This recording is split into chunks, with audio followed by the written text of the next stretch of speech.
बिस्मिल्लाहिर्रहमानिर्रहीम। अस्सलाम वालेकुम स्टूडेंट्स, कैसे हैं आप सब? I hope you are fine. My name is Adil Mehboob. In today's lecture we are going to discuss about simplifying Boolean functions. Boolean functions क्या होते हैं ये हमने प्रीवियस कुछ लेक्चर्स में पढ़ा हुआ है, तो वो लेक्चर आप समझ लें पहले कि बूलियन फंक्शन क्या होते हैं। उस लेक्चर को अटेंड करें और उसे चेक करें कि बूलियन फंक्शन क्या होते हैं, फिर आपको इस लेक्चर की समझ आएगी। बूलियन फंक्शन को हम सोल्व कैसे करते हैं? बूलियन फंक्शन को सोल्व करने के दो मेथड्स हैं हमारे पास। या तो हम उनको ट्रुथ टेबल से भी सोल्व कर सकते हैं, या फिर हम उनको बूलियन अलजेब्रा प्रॉपर्टीज़ लगाकर भी सोल्व कर सकते हैं। दो मेथड हैं। जिस तरह मैंने थ्योरम के बारे में दो मेथड बताए थे, वही दो मेथड इन फंक्शंस पर भी हैं।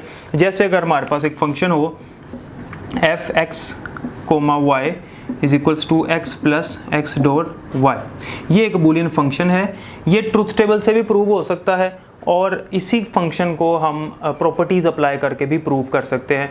मतलब इसको सिंपलीफाई कर सकते हैं। प्रूव नहीं, सॉरी, ये सिंपलीफाई होगा। प्रूव में तो हमने किया था कि ये इसके इक्वल है, वो हम प्रूव कर चुके हैं। सिंपलीफाई करेंगे इसको। तो जो बूलियन फंक्शन है हमारे पास ये वाला, इसका जो ट्रुथ टेबल है वो मैंने आपको लॉज प्रूव करना बताए थे कि जो हमने प्रॉपर्टीज़ पढ़ी, डिस्ट्रीब्यूटिव, एसोसिएटिव वगैरह, उनको हमने प्रूव किया था। ये भी उसी तरह से सिंपलीफाई होगा।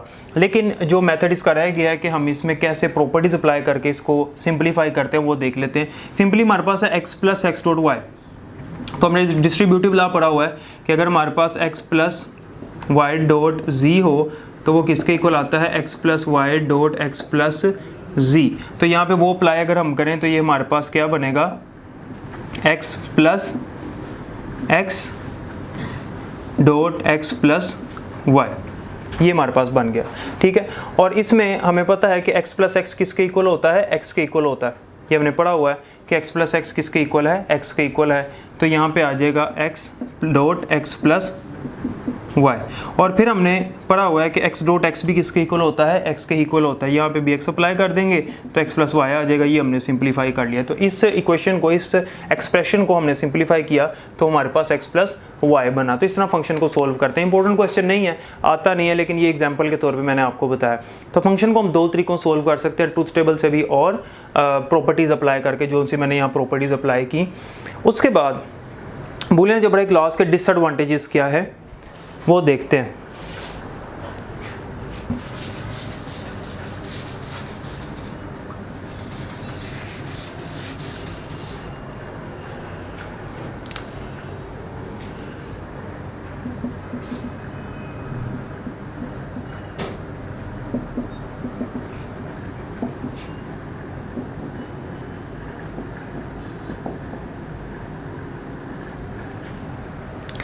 बूलियन अलजेब्रिक लॉज को जब हम फंक्शंस पे अप्लाई करते हैं, जो फंक्शन हम सोल्व करते हैं बूलियन अलजेब्रिक लॉज के ज़रिए से, तो उसमें कौन कौन से नुकसान आते हैं, कौन कौन से डिसएडवांटेजेस हैं, वो हमने यहाँ पे देखने।